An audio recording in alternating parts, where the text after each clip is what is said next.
Welcome back, Troglodytes, to your daily dose of guitar information, the Trogly's Guitar Show. The theme tonight is cool modified guitars. We all know the Adam Jones Les Paul Customs. Started with the VOS and the aged and signed runs, and then we eventually got some more from Gibson and Epiphone, and we've reviewed and documented them all. They're known for the upside down neck pickup with the uncovered bridge. You've got the cool mirror on the headstock if you had a first run. But how do you guys feel about a straight up ebony version? So the story behind this is the original owner, before all those Adam Jones models came out, he just wanted to create a Les Paul Custom as close to his spec as possible. So we got a custom Seymour Duncan Super Distortion, just like Adam Jones uses, and just flipped the neck pickup, took his pickguard off, changed up his knobs a little bit, slapped a Tool decal on it, gave himself a brass poker chip.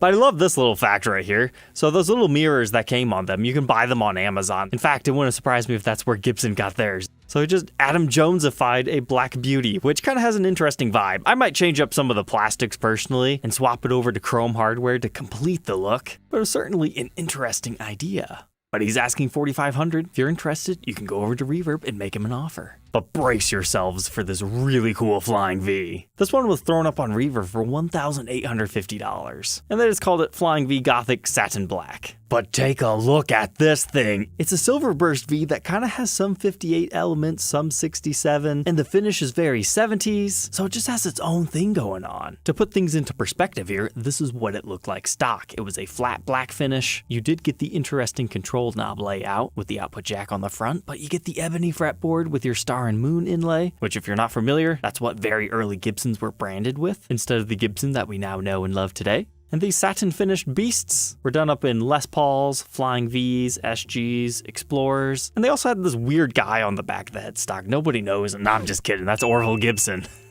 But they took one from looking like this to making it look like this. It's just awesome. Love the reflector knobs they've got going on with it, the all blacked out hardware. And what's even better is they gave it a gloss refinish and they left your fretboard alone. The whole only crescent moon adorning the 12th fret ebony fretboard matches so great with this finish. And to make things even better, they did the back and the back of the neck too.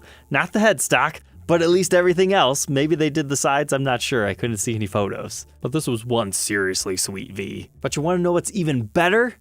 This right here, this was a guy who knew what he was doing. If you're ever just refinishing a guitar because you want to change the color and not because you're trying to hide a headstock repair or some other damage, this is what you need to do. Take a nice photo of it before you redo the finish. Prove that there's not a repair right there. Film yourself, no matter how amateurly, doing the refinish work or whoever's doing it for you. If you ever have to resell that guitar, you are going to thank yourself. And it's also good to grab that serial number because sometimes when you spray that finish on, it gets a little bit obscured. Currently, most people are asking $2,000 to $2,500 for semi-original ones. I'm not saying they get that though, because Reverb seems to suggest in the current market anywhere between $15,000 and $2,000 is most common. But at $1,850, that was a no-brainer. But let's move on to our next one, which is a stellar 81 Explorer. I saw this on Reverb one night and I had to click it. I thought it might have been a one-off. All I knew is it was extremely cool. So it's a walnut finished Explorer with binding. Typically 80s Explorers look like this. Well, after 1983-ish. You've got the alder body, no binding anywhere, ebony and or rosewood fretboard, and you'd either have the triangle layout like this, or you could also find one that has the pickguard design with either a Gibson silkscreen or a Gibson mother of pearl logo, or you could find an Explorer like this. This is called the E2. It has a walnut maple sandwich layer body. They're pretty cool with their Dirty Fingers pickups. You can also find the opposite with the maple layer being on top and the walnut being in between. They have these interesting comfort carves to them. But then there's the CMT versions of those that got the binding and had the flame maple veneer put over top of them, and they just had hard rock maple bodies. They no longer did the sandwich layer. Both of the E2s are really cool guitars, and I have reviewed a CMT, but unfortunately have not found the right E2 for documentation. So naturally, when I saw this, I thought that had to have been some sort of a custom order E2.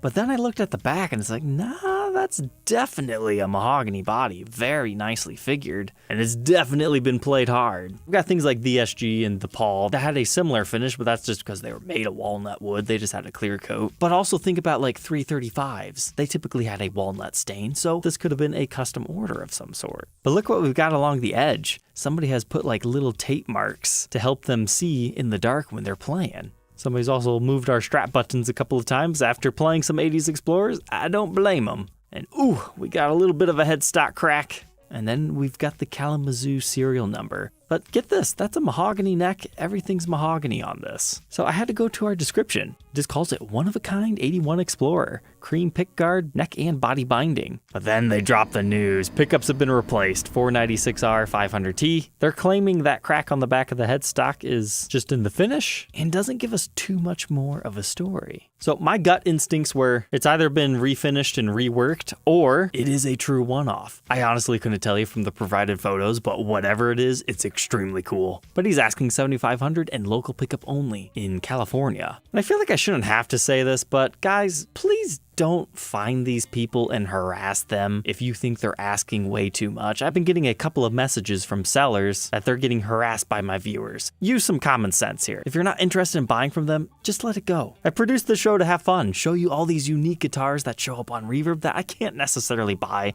for full review and documentation. And if you want to share your opinion of a piece, do it in the comments section, not with the seller. Because at least in the comments, we can all work together and maybe point out things that we might not have realized. But our next one is also in California by Steven. It's a Heritage 80 Elite. It's listed as mint condition. So whenever I see something listed as mint and it's like a 70s or 80s model, of course I have to click on it. And I had to double click on this one because we've got some sort of a lock nut on it. It's like, oh no, is it factory or is it not? So it looks like we've got a little bit of finish wear right here. Probably just some dust. It'd probably clean up okay. But now look at that top. That is pretty nice for one of the Heritage 80s. Now our bridge pickup has been replaced. It's possible that this is a factory Kahler because you've got the Gibson branding right here. Now just because it has a Gibson branded Kahler does not mean it's factory. What you want to do is take that out and see if it has finish within it. Usually the Gibson ones will. But if it's just raw mahogany and maple showing, that's probably a good sign that it was an aftermarket job. Now it looks like our knobs are still original. I love those things. But honestly, one of these coming out of the factory with the Kahler is kind of funny, because the Heritage series, it's supposed to be traditional Les Paul. First time Gibson does a mass reissue run of 59s in a big way. You can check out this review and documentation if you need to learn more. And then it's been 80s-ified. But no, this is the true reason I'm sharing it. 1981 serial number, 238th day of the year. Nashville production number 91, but no made in USA stamp and no limited edition serial number that all these usually had. Now normally not having some things might be a bit of a red flag, but this honestly looks more like some sort of a custom order to me. But I can definitely see this thing will need a pretty deep cleaning when you pick it up. So definitely keep that in mind if you plan on making him an offer. This one is another that is not modified, but you just don't see this very often. This is a 54 style reissue custom in TV yellow.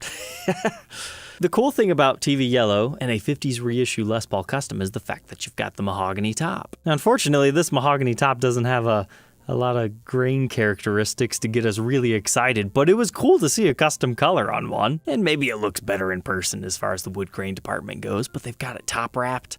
You've got your Alnico 5 staple pickup, your P90 in the bridge. One of these days I need to get a real staple pickup custom on the show. But oof, I just realized this listing cuts us off. It doesn't show us our beautiful back. Does it have a stinger or anything crazy? But ooh, they're saying it's really light, 3.8 kgs. Now this was if you are in Berlin, Germany. They've actually just recently cut the price $2,000 US. Get them to cut it another $2,000 and you're getting a great deal. All right, troglodytes, I hope you enjoyed tonight's episode. Don't forget to like, comment, and subscribe, and we'll catch you tomorrow on the next one. Take care.